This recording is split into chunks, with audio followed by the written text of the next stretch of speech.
Welcome to ABC news. ముందుగా ముఖ్యాంశాలు. Irrigation ప్రాజెక్టులపై సీఎం జగన్ సమీక్ష. ప్రభుత్వం ప్రాధాన్యతగా నిర్దేశించుకున్న ప్రాజెక్టులపై పూర్తి ప్రత్యేక దృష్టి పెట్టాలని అధికారులకు సీఎం ఆదేశం. ప్రతి 15 రోజులకు ఒకసారి పనుల ప్రగతిని పర్యవేక్షించాలని సూచన.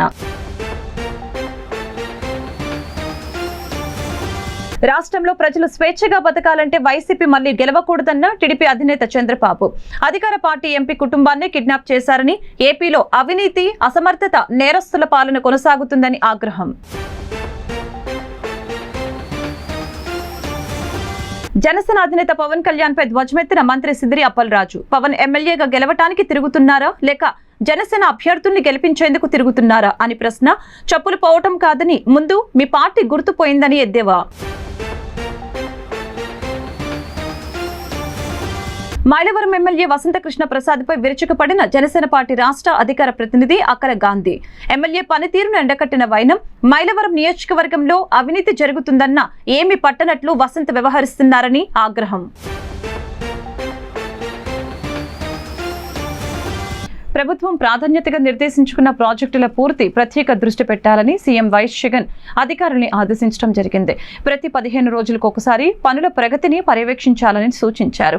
ఈ మేరకు కార్యాచరణ అత్యంత వేగంగా పూర్తి చేయాలని అన్నారు. తాడేపల్లిలోని ముఖ్యమంత్రి క్యాంపు కార్యాలయంలో ఇరిగేషన్ ప్రాజెక్టులపై సీఎం వైఎస్ జగన్ సమీక్ష నిర్వహించారు. వెలుగొండ, వంశధార, అవుకుతో సహా పలు ప్రాధాన్యత ప్రాజెక్టుల్లో పరిస్థితుల్ని సీఎం జగన్ సమీక్షించారు. ఈ సందర్భంగా ఆయన మాట్లాడుతూ పోలవరం ప్రాజెక్టు నిర్మాణం సమీపిస్తున్న కొద్దీ లెఫ్ట్ మెయిన్ కెనాల్పై కూడా దృష్టి పెట్టాలని అధికారులకు ఆయన సూచించారు. నీటిని తరలించడానికి వీలైనంత త్వరగా మిగిలిన పనులు త్వరగా పూర్తి చేయాలని అధికారుల్ని ఆదేశించారు. గొట్టా బ్యారేజ్ నుంచి కూడా ఎత్తిపోతల ద్వారా హిరమండలం రిజర్వాయర్ను నింపే కార్యక్రమం వీలైనంత త్వరగా కార్యరూపం దాల్చాలని సీఎం జగన్ అధికారుల్ని ఆదేశించారు. పనులు సకాలంలో పూర్తి చేయాలని, క్షేత్రస్థాయిలో పరిశీలించి రిజర్వాయర్ను అందుబాటులోకి తీసుకుని రావాలని అధికారుల్ని ఆదేశించడం జరిగింది. ప్రభుత్వ సంక్షేమ బాలికల వసతి గృహంలో ఉంటున్న విద్యార్థిని నిన్న మధ్యాహ్నం 2:30 ప్రాంతంలో హాస్టల్ నుంచి బయటకు వెళ్లి రాత్రి ఆలస్యంగా హాస్టల్కు తిరిగి రావడం మరియు పూర్తి మద్యం మత్తులో ఉండటంతో బాలికను ప్రభుత్వ ఆసుపత్రికి తరలించిన వార్డెన్. ఇదిలా ఉండగా ఉదయం 8 గంటల ప్రాంతంలో వార్డెన్ స్వయంగా ఆసుపత్రి నుంచి బాలికను తప్పించడం, వార్డెన్పై పలు అనుమానాలు వ్యక్తమవుతున్నాయి. బాలికను వసతి గృహం నుంచి తీసుకువెళ్లిన వ్యక్తిని ఆవుల సతీష్ గా గుర్తించారు. బాలికను తీసుకుని మచిలీపట్నంలోని ఓయోలో లాడ్జిలో బాలికకు మద్యం పట్టించి సుమారు 8 గంటల ప్రాంతంలో తిరిగి వసతి గృహం దగ్గర వదిలివేసినట్లు తెలుస్తోంది. పోలీసుల రంగ ప్రవేశంతో ఆవుల సతీష్ ని అదుపులోకి తీసుకుని మచిలీపట్నం స్టేషన్ లో విచారిస్తున్న పోలీసులు. ఈ విషయాన్ని సోషల్ మీడియాలో తెలుసుకున్న తెలుగుదేశం మహిళా కార్యకర్తలు విలేకరుల సమావేశం ఏర్పాటు చేసి ఈ ప్రభుత్వంలో మహిళలకు భద్రత లేదు, పోలీసులు ఈ కేసులో ఎటువంటి తాత్సారం చేయకుండా నిందితులకు శిక్ష పడేలా చూడాలని డిమాండ్ చేశారు.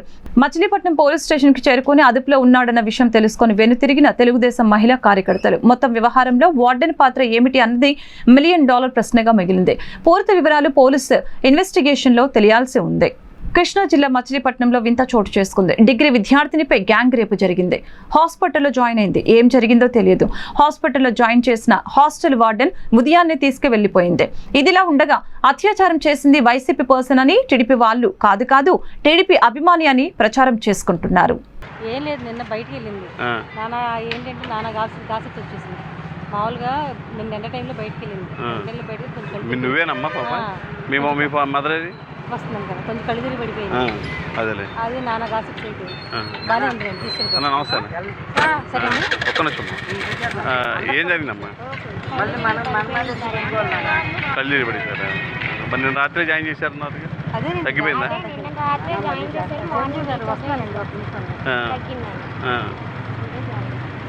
మీ మదర్ ఏదమ్మా? అందరూ సంతకాలు పెట్టి వాళ్ళ కన్సల్ట్ అని తీసుకెళ్తారు.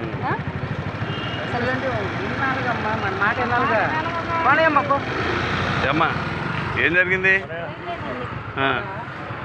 ఇండో-అరబ్ ఇంటర్నేషనల్ ఎక్సలెన్స్ అవార్డును YSR Congress party parliamentary chief whip Rajahmundry MP Margani Bharat Ram స్వీకరించారు. దుబాయ్లోని వరల్డ్ ట్రేడ్ సెంటర్లో నిర్వహించిన international conference G20 presidency celebrations of India Indo Arab international excellence award 2023తో ఎంపీ భరత్ ను సత్కరించారు. పర్యావరణ పరిరక్షణ, హరిత విప్లవం దిశగా ఎంపీ భరత్ రాజమండ్రిలో గత 4 సంవత్సరాలుగా నిర్వహిస్తున్న కృషిని గుర్తించి ఈ అవార్డు వరించింది. యువత హరిత గో గ్రీన్ ఛాలెంజ్ పేరుతో యువతను, విద్యార్థులకు మొక్కల పెంపకంపై ఆసక్తితో పాటు ఒక బాధ్యతగా పర్యావరణ పరిరక్షణలో భాగస్వాములయ్యేందుకు ఎంపీ భరత్ చేస్తున్న కృషిని ఈ సందర్భంగా ఈ ఇంటర్నేషనల్ కాన్ఫరెన్స్ ప్రశంసించింది. ఇంటర్నేషనల్ కాన్ఫరెన్స్ G20 వసుదైక కుటుంబం 2023 థీమ్ గా తీసుకుంటుందని ఎంపీ భరత్ తెలిపారు. ఎంతో ప్రతిష్టాత్మకమైన Indo Arab international excellence award రావటం పట్ల ఎంపీ భరత్ సంతోషం వ్యక్తం చేశారు. ఈ అవార్డు రావడానికి రాజమండ్రి నగరంలోని విద్యార్థులు, ఆయా విద్యా సంస్థల యాజమాన్యులు, యువత ప్రోత్సాహం ఎంతో ఉందని తెలిపారు. వారందరికీ ఈ అవార్డు అంకితం చేస్తున్నట్లు ఎంపీ భరత్ మున్సిపల్ కార్పొరేషన్ ఎంతో దీక్షగా మొక్కలు నాటే కార్యక్రమంలో తోడ్పాటు అందిస్తుందని తెలిపారు.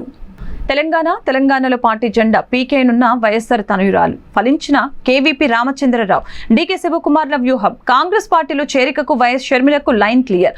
మధ్యవర్తిత్వం చేసిన కేవీపీ రామచంద్రరావు వైఎస్ఆర్టీపీ పార్టీని కాంగ్రెస్ పార్టీలో విలీనం చేయడానికి అంగీకారం. పాలేరు నుంచి పోటీకి ఓకే చెప్పిన కాంగ్రెస్ అధిష్టానం. కాంగ్రెస్ శ్రేణుల్లో వెల్లివిరుస్తున్న నూతన ఉత్తేజం. నేడో రేపో కేవీపీ రామచంద్రరావు, డీకే శివకుమార్లతో కీలక భేటీ. రాష్ట్రంలో ప్రజలు స్వేచ్ఛగా బతకాలంటే వైసీపీ మళ్లీ గెలవకూడదని టీడీపీ అధినేత చంద్రబాబు నాయుడు అన్నారు. అధికార పార్టీ ఎంపీ కుటుంబాన్ని కిడ్నాప్ చేశారని, విశాఖలో అక్రమాలకు భయపడి ఏపీలో ఉండలేమని ఎంపీ ఎంవివి తన ఆఫీసును హైదరాబాద్ కు మార్చుకుని వెళ్లిపోయారని విమర్శించారు. మంగళగిరిలోని టీడీపీ కేంద్ర కార్యాలయంలో పార్టీ విస్తృత స్థాయి సమావేశంలో చంద్రబాబు మాట్లాడారు. రాష్ట్రంలో గంజాయి వాడకాన్ని ప్రోత్సహిస్తూ నేరాలను సమర్థించే ముఖ్యమంత్రిని ఏమనాలని ఆయన ఆగ్రహం వ్యక్తం చేశారు. గంజాయి తాగే వెధవలకు తల్లి చెల్లి తేడా తెలియదు, అలాంటి వాళ్లను రోడ్ల మీదకు వదిలేస్తారా అని ప్రశ్నించారు. ఏపీలో గన్ చూపించి ఆస్తులు రాయించుకునే పరిస్థితి ఉందని, అవినీతి, అసమర్థత, నేరస్తుల పాలన కొనసాగుతుందని చంద్రబాబు మండిపడ్డారు. మచిలీపట్నంలో ఓ ఎస్సీ యువతికి మత్తు మందిచ్చి వైసీపీ నేత లైంగిక దాడికి పాల్పడ్డాడు. ఆ నేతను కాపాడేందుకు మాజీ మంత్రి, బందరు ఎమ్మెల్యే పేర్ని నాని ప్రయత్నిస్తున్నారని ఆరోపించారు. ఏపీలో ఎవరు స్వేచ్ఛగా మాట్లాడే పరిస్థితి లేదని అన్నారు. ఆడవాళ్లు రాజకీయాలు చురుగ్గా ఉంటే కించపరుస్తూ వేధిస్తున్నారని ఆవేదన వ్యక్తం చేశారు.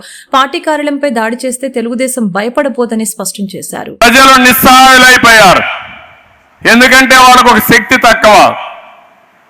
వాళ్ళు వ్యక్తులు ఒక కేసు పెడితే పోలీస్ స్టేషన్లో ఏం జరుగుతుందో కూడా బయట తెలియదు మళ్ళీ. కానీ తెలుగుదేశం పార్టీ ఒక ఆర్గనైజేషన్, లాయర్స్ ఉన్నారు, ఆర్గనైజేషన్ ఉంది. ఎక్కడన్నా ఒకటి జరిగితే 5 నిమిషాల్లో మనం అందరికి మెసేజ్లు ఇస్తే వీరోచితంగా పోరాడే పరిస్థితి వస్తుంది. మీడియాలో రాస్తే ఒక జీవో తీసుకొచ్చారు, మీరు చూశారు. ఆ జీవో వాళ్ళ మీద కేసులు పెడతా ఉంటారు, మేనేజ్మెంట్ల పైన కేసులు పెట్టారు, వాళ్ళ వ్యాపారాల పైన కేసులు పెట్టారు. అంటే ప్రతి ఒక్కరిని లొంగ తీసుకోవాలి, బ్లాక్మెయిల్ చేయాలి. ఈ రాష్ట్రంలో ఎవ్వరూ ఏమి మాట్లాడకూడదు. ఒకవేళ నువ్వు చేసింది తప్పని ఒక మాట మాట్లాడితే వాడి మీద విరుచుకుపడిపోతారు. అక్కడి నుంచి పేటీఎం బ్యాచ్ వచ్చేస్తుంది. ఇది ఒక వినూత్నమైనటువంటి సరళి. కాబట్టి నేను ఒకటే చెప్తున్నా మిమ్మల్ని అందరినీ, ఎప్పుడూ లేనంత బాధ్యత మనందరిపైన ఉంది. ఇంతవరకు బ్రహ్మాండంగా చేశారు. మీరు చేసిన కష్టానికి మీరు మానసికంగా ఒత్తిళ్లు పెట్టినా, శారీరకంగా ఇబ్బందులు పెట్టినా, ఆర్థికంగా దెబ్బతీసినా ఈరోజు కార్యకర్తలు నిలబడుకున్నారు. మిమ్మల్ని అందరినీ మనస్ఫూర్తిగా అభినందిస్తున్నా. విద్యార్థుల జీవితాల్లో వెలుగు నింపేందుకు ముఖ్యమంత్రి వైఎస్ జగన్మోహన్ రెడ్డి అహర్నిశలు కష్టపడుతున్నారని, ప్రైవేట్ స్కూల్స్ కు ధీటుగా గవర్నమెంట్ స్కూల్ తయారు చేశారని గుంటూరు తూర్పు నియోజకవర్గ శాసనసభ్యులు మహమ్మద్ ముస్తఫా అన్నారు. నేడు సోమవారం 12వ division Chowtra blue light centre, పాలాసుపత్రి ప్రభుత్వ బాలికల ఉన్నత పాఠశాల నందు జగనన్న ఆనిముత్యాల కార్యక్రమం నిర్వహించారు. స్కూల్, కాలేజీలని కార్పొరేట్ స్థాయిలో మార్చిన ఘనత ముఖ్యమంత్రి వైఎస్ జగన్మోహన్ రెడ్డికి దక్కుతుందని తెలిపారు. ఒక చదువుతోనే పిల్లల భవిష్యత్తు మార్చగలమని ఆయన అన్నారు. ప్రతి ఒక్క విద్యార్థి బాగా చదువుకొని ఉన్నత స్థాయిలో ఎదగాలని ఆయన ఆకాంక్షించారు. ఈ కార్యక్రమంలో MLA Mohammed Mustafa, mayor Kavati Manohar Naidu, deputy mayor Sheikh Sachila, YCP మహిళా నాయకురాలు నూరి ఫాతిమా, కార్పొరేటర్లు, ఉపాధ్యాయులు, వైసీపీ నాయకులు తదితరులు పాల్గొన్నారు.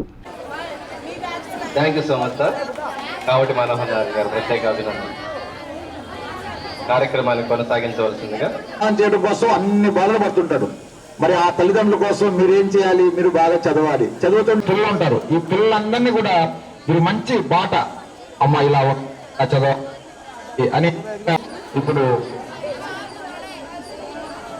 మాట్లా 10వ డివిజన్ శంకరి శ్రీనివాస్ గారు, అలాగే 14వ డివిజన్. మంచి రోజు, ఎందుకంటే జగనన్న ఆని ముత్యాలు అనే ఈ కార్యక్రమానికి ఇచ్చేసి మీ అందరినీ మేమందరం కళ్ళారా మీకు మోటివేషన్ ఇవ్వడానికి మేము ముందుకొచ్చాము. జగనన్న ఆని ముత్యాలు అంటే గ్రామ స్థాయి నుంచి, రాష్ట్ర స్థాయి నుంచి, నియోజకవర్గ స్థాయి నుంచి మీ అందరూ జగనన్న ఆని ముత్యాలు రత్నాల్లాగా మెరిసిపోతున్నారు.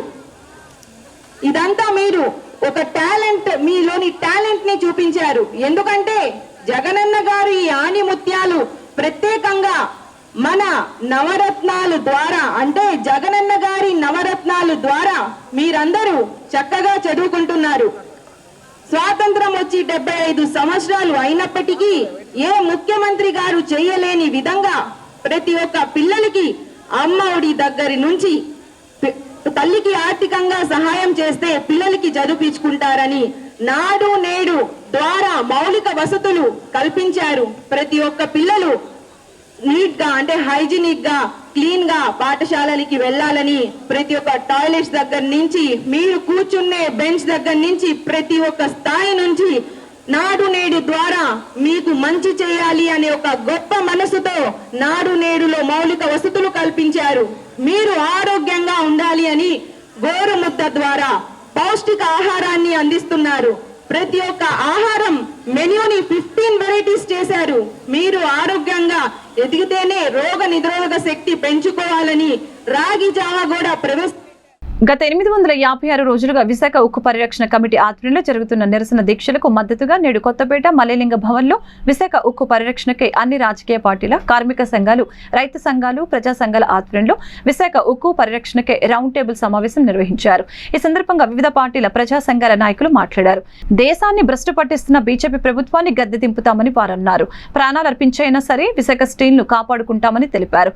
విశాఖ స్టీల్ ప్లాంట్ ను 100% అమ్మాలని పిడుగులాంటి నిర్ణయం ఆంధ్రప్రదేశ్ ప్రజలు దిగ్భ్రాంతికి గురయ్యారని వారు ఆరోపించారు.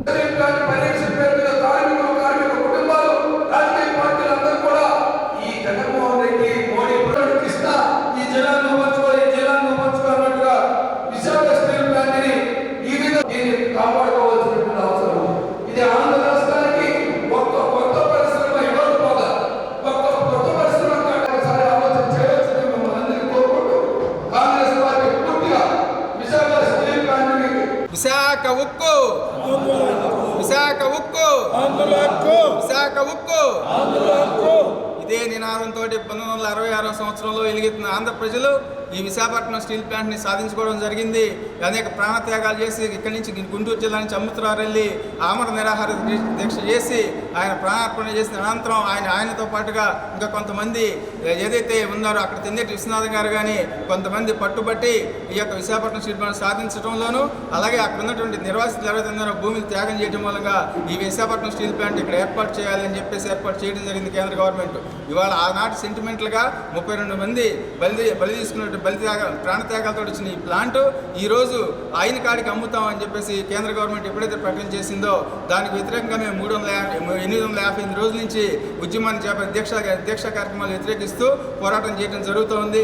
దానికి రూట్ లెవెల్ ఆంధ్రప్రదేశ్ అంతాను, అలాగే దేశవ్యాప్తంగా కూడా మేము తీవ్రతరంగా ఈ పోరాటాన్ని తీవ్రతరం చేయడానికి ఉద్యమ రూపంలో దీన్ని తీసుకెళ్లడం జరుగుతుంది. దానిలో భాగంగానే జిల్లాల వ్యాప్తంగా కూడా రౌండ్ టేబుల్ సమావేశాలు ఏర్పాటు చేయాలని చెప్పేసి నిర్ణయం తీసుకోవడం జరిగింది. దానికి రైతు సంఘాలు, కార్మిక సంఘాలు, అలాగే రాజకీయ పార్టీలు అందరినీ మమేకం చేసి, ఎందుకంటే ఇది ఏ ఒక్కళ్ళ రాజకీయ పార్టీతో కాదు, ఏ ఒక్కళ్ళతో కాదు, ఈ సమస్య అనేది ఆంధ్రప్రదేశ్ ప్రజలందరిది.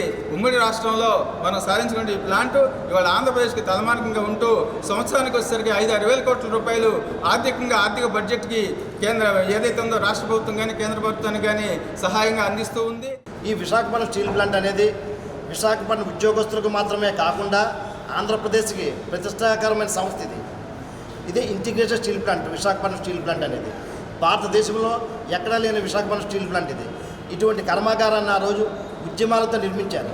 ఉద్యమాలతో నిర్మించిన కర్మాగారం ఎంతోమందికి ఉద్యోగ ఉపాధి కల్పన కల్పిస్తుంది. అటువంటి కర్మాగారాన్ని అయితే ఈ నిర్మలా సీతారామన్ గారు మన ఆంధ్రప్రదేశ్ తెలుగింటి ఆడపడిచేయండి కూడా ఆవిడ కూడా దీన్ని నిరంకుశత్వంగా కూడా దీన్ని అమ్మేయాలని చూడడం చాలా దురదృష్టకరమైన విషయం. అటువంటి పరిస్థితుల్లో మరి ఎన్నో ప్రభుత్వాలు వచ్చాయి. ఇందిరాగాంధీ గారు దీన్ని శంకుస్థాపన చేసి కట్టిన తర్వాత మరి పెద్ద అమృతరావు కానివ్వండి విశాఖపట్నంలో ఈ గుంటూరు జిల్లాలో ఉద్యమాలు నిర్మించి అక్కడ విశాఖపట్నం స్టీల్ ప్లాంట్ ఇక్కడ సీషోర్ ఉంది, అన్నింటికి అనువుగా ఉంటుందనే ఉద్దేశంతో అక్కడ విశాఖపట్నం స్టీల్ ప్లాంట్ కట్టడం జరిగింది. ఆ విశాఖపట్నం స్టీల్ ప్లాంట్ ద్వారానే విశాఖపట్నానికి ఉక్కు నగరం అనే పేరు కూడా వచ్చింది. లేదంటే విశాఖపట్నం ఏదో మారుమూల ప్రాంతంలో ఉండేది, విశాఖపట్నం స్టీల్ ప్లాంట్ కట్టడం వల్ల ఉక్కు నగరం అనే పేరు వచ్చి దేశం మొత్తం మీద అటువంటి పేరు గాంచిన విశాఖపట్నం స్టీల్ ప్లాంట్. నేను ఛాయ్ అమ్ముకొని ప్రధానమంత్రి అయిన మధ్యతరగతి కుటుంబాల నుంచి వచ్చిన అనే వ్యక్తి ఈరోజు మనల్ని కూడా టీ కొట్లు పెట్టుకోవడానికి మన లోన్ ఇప్పించి ఉద్యోగస్తులందరూ రోడ్డు మీద పడేసి అదే టీ కొట్లే మన ఉపాధిగా కల్పిద్దామని ఆయన అనుకుంటున్నాడేమో. దీన్ని మాత్రం దేశం యావత్తు మరి ఆంధ్ర రాష్ట్ర ప్రజలు కూడా ఊరుకోరు. మరో ఉద్యమాన్ని మనం నిర్మించదలుచుకున్నాం. గుంటూరు కలెక్టర్ స్పందనలో ఒంటిపై పెట్రోల్ పోసుకున్న వెంకటేశ్వర్లు, పాత గుంటూరుకు చెందిన యువతిని ప్రేమ పెళ్లి చేసుకున్న యువకుడు తమ ప్రేమకు పోలీసులు అడ్డుపడుతున్నారని ఆరోపణ. లాలాపేట పోలీసులు తమ ప్రేమ పెళ్లిపై ఇబ్బందులకు గురి చేస్తున్నారని ఆవేదన వ్యక్తం చేసిన యువకుడు గతంలో పోలీస్ స్పందనలో ఫిర్యాదు చేసేందుకు వస్తే అడ్డుకున్నారు. తనకు న్యాయం జరగటం లేదు, తనకు న్యాయం చేయకపోతే ఆత్మహత్య చేసుకుంటా అంటూ తెలిపాడు. కంప్లైంట్ కాదన్నా, లాలాపేట ఎస్ఐ గారు అంట నాగేంద్ర కోరపాటి గారు నెట్ మీద ఆ రోజు పట్టుకోలేదు కదా, ఆ రోజు పట్టుకోలేదని తొమ్మిది వచ్చేసినాయి అందరికి. అమ్మాయి నేను ఇష్టపడ్డామన్నా, పెళ్లి చేసుకున్నాము రీసెంట్గా. తనే నా రూమ్కి వస్తాను అంది, వచ్చింది. మేమిద్దరం పెళ్లి చేసుకున్నాం. పసుపు తాడైతే కట్టాను నేను వనిత ఆమెల్లో. కాకపోతే కనుక ఇంతకు ముందలా జరిగిన గొడవలు ఉన్నాయి మా మధ్య. సో కాకపోతే ఏంటంటే ఆ గొడవల్లో లాలాపేట ఎస్ఐ గారు, గుంటూరు లాలాపేట నాగేంద్ర కోరపాటి అనే ఎస్ఐ గారు ఇన్వాల్వ్ అయిపోయి ఎన్నోసార్లు నాకు కాల్ చేసి మాట్లాడారన్న. ఆధార్ కార్డు ఇవ్వకపోతే కనుక జైలుకి వెళ్తావు, ఆధార్ కార్డు లేకపోతే జైలు నుంచి కూడా బయటికి రావని చెప్పి మాట్లాడే ఆ వాయిస్ రికార్డు కూడా నా దగ్గర ఉన్నాయి. సో మొన్న మేమిద్దరం అమ్మాయి నా దగ్గరకు వచ్చింది, నేను పెళ్లి చేసుకున్నాను, పసుపు తాడు కట్టాను నా రూమ్లో. పసుపు తాడు కట్టా కూడా అమ్మాయి ఇంకా వాళ్ళ వాళ్ళు వచ్చి తీసుకెళ్లారు. దానికి నాగేంద్ర కోరపాటి గారు మంచి సపోర్ట్ ఇచ్చారు. తర్వాత అమ్మాయిని తీసుకెళ్ళా కూడా నేనేం మాట్లాడలేదు. వేరే వాళ్ళు నా మీదకి కత్తులు తీసుకుని వచ్చారు నన్ను చంపడానికి. సో అందువల్ల నేను ఇక్కడికి వచ్చాను. ఇంత ముందులో కూడా గతంలో కూడా ఇక్కడికి వచ్చాను. ఒకసారి నేను పెట్రోల్ పోసుకున్నాను. ఆ రోజు వేరే సార్ వాళ్ళు ఎవరో ఉండేసి మాట్లాడారు. ఇప్పుడు అమ్మాయి నాతో ఉంటానంటుంది. సో వాళ్ళు ముస్లిమ్స్. సో నా సపోర్ట్ ఇవ్వాలి, ఇవ్వకపోతే కనుక ఈసారి వచ్చి అండించుకొని చూపిస్తా అన్న. గతంలో వచ్చానే ఏం న్యాయం జరగలేదు, ఏం బొచ్చు జరగలేదు. ఇప్పుడు కూడా జరగాలని చెప్పిన అనేసి నేను కోరుకున్నా. ఈసారి జరగకపోతే కనుక ఏడకి వచ్చి అండి చేసుకొని చూపిస్తే కనుక అర్థమవుతుంది అందరికీ. ఆయన ఎందుకు నాగేంద్ర కోరపాటి అనే వాళ్ళకి ఎస్ఐ గారు వాళ్ళకి ఎందుకు సపోర్ట్ ఉన్నారనేసి తెలియాలి. అవర్ వెంకటేశ్వర్లు నా పేరు. గుంటూరు కాదు నాది, ఈపురిపల్లి నాది. అమ్మాయి ఉండేది పాత గుంటూరు. తెనాలిలో జరుగు భారీ బహిరంగ సభకి వెళ్తున్న బస్సులకు జెండా ఊపి గుంటూరు తూర్పు అసెంబ్లీ కన్వీనర్ డాక్టర్ శనకెల ఉమాశంకర్ గారు ప్రారంభించారు. తదనంతరం ఉమాశంకర్ గారు మాట్లాడారు. బీజేపీ జాతీయ కార్యదర్శి శ్రీ సత్యకుమార్ గారు పాల్గొనే ఈ కార్యక్రమానికి గుంటూరు తూర్పు నియోజకవర్గం నుంచి నాయకులు, కార్యకర్తలు తరలి వెళ్తున్నారు. మోడీ గారి 9 సంవత్సరాల పాలన ఎలా జరిగిందో ప్రజలకు వివరించడం, అదేవిధంగా ప్రజలను బాధపెడుతున్న కరెంటు ఛార్జీలు, పెంచిన కరెంటు ఛార్జీలను తగ్గించవలసిందిగా ఈ ప్రభుత్వాన్ని భారతీయ జనతా పార్టీ తరపున డిమాండ్ చేస్తున్నాం. ఇవాళ పేద ప్రజలు కరెంటు బిల్లులు చెల్లించలేక ఇబ్బంది పడుతున్నారు. పెంచిన కరెంటు ఛార్జీలను తగ్గించవలసిందిగా ఈ ప్రభుత్వాన్ని డిమాండ్ చేస్తున్నాం. ఈ కార్యక్రమంలో షేక్ గౌస్ పీరా గారు, గుంటూరు జిల్లా మైనార్టీ మోర్చా అధ్యక్షులు మరియు సురేష్ జైన్, 6వ మండల అధ్యక్షులు షేక్ రఫీ, భారతీయ జనతా పార్టీ గుంటూరు జిల్లా కార్యవర్గ సభ్యులు 4వ మండల అధ్యక్షులు రామకృష్ణ, దేవిశెట్టి బాబురావు మరియు గుంటూరు తూర్పు నియోజకవర్గ నాయకులు, కార్యకర్తలు ఈ కార్యక్రమంలో పాల్గొన్నారు. ఈరోజు తెనాలిలో బహిరంగ సభ, మోడీ గారి పాలన 9 సంవత్సరాలు ఎలా జరిగిందో ప్రజలకు వివరించడం, అదేవిధంగా ఈరోజు ప్రజలు బాధపడుతున్న కరెంటు ఛార్జీలు తగ్గించాల్సిందిగా ఇవాళ గవర్నమెంట్ని భారతీయ జనతా పార్టీ నుంచి మేము డిమాండ్ చేస్తున్నాం. ఎంతోమంది ప్రజలు ఇవాళ కరెంటు కట్టలేక, బిల్స్ చెల్లించలేక ఇబ్బంది పడుతున్నారు. పెంచిన కరెంటు ఛార్జీలని తప్పనిసరిగా తగ్గించాల్సిందిగా భారతీయ జనతా పార్టీ తరఫు నుంచి డిమాండ్ చేస్తున్నాం. భారత్ మాతాకి వర్ధిల్లాలి మోడీ గారి నాయకత్వం. జిందాబాద్ భారతీయ జనతా పార్టీ. జిందాబాద్ భారతీయ జనతా పార్టీ. వర్ధిల్లాలి సోనియా గారి నాయకత్వం. ముఖ్యాంశాలు మరొకసారి. ఇరిగేషన్ ప్రాజెక్టులపై సీఎం జగన్ సమీక్ష. ప్రభుత్వం ప్రాధాన్యతగా నిర్దేశించుకున్న ప్రాజెక్టులపై పూర్తి ప్రత్యేక దృష్టి పెట్టాలని అధికారులకు సీఎం ఆదేశం. ప్రతి 15 రోజులకు ఒకసారి పనుల ప్రగతిని పర్యవేక్షించాలని సూచన.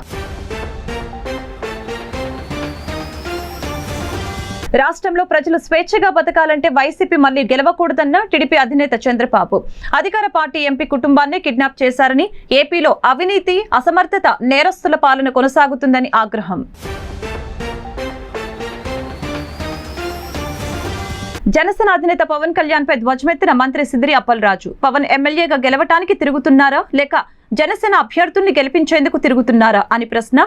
చెప్పులు పోవటం కాదని, ముందు మీ పార్టీ గుర్తుపోయిందని ఎద్దేవా. మైలవరం ఎమ్మెల్యే వసంతకృష్ణ ప్రసాద్ పై విరుచుకుపడిన జనసేన పార్టీ రాష్ట్ర అధికార ప్రతినిధి అక్కర గాంధీ. ఎమ్మెల్యే పనితీరును ఎండకట్టిన వైనం. మైలవరం నియోజకవర్గంలో అవినీతి జరుగుతుందన్న ఏమి పట్టనట్లు వసంత్ వ్యవహరిస్తున్నారని ఆగ్రహం. ఈ వార్తలు ఇంతటితో సమాప్తం. మరొక బులెటిన్లో మళ్ళీ కలుద్దాం. నమస్కారం.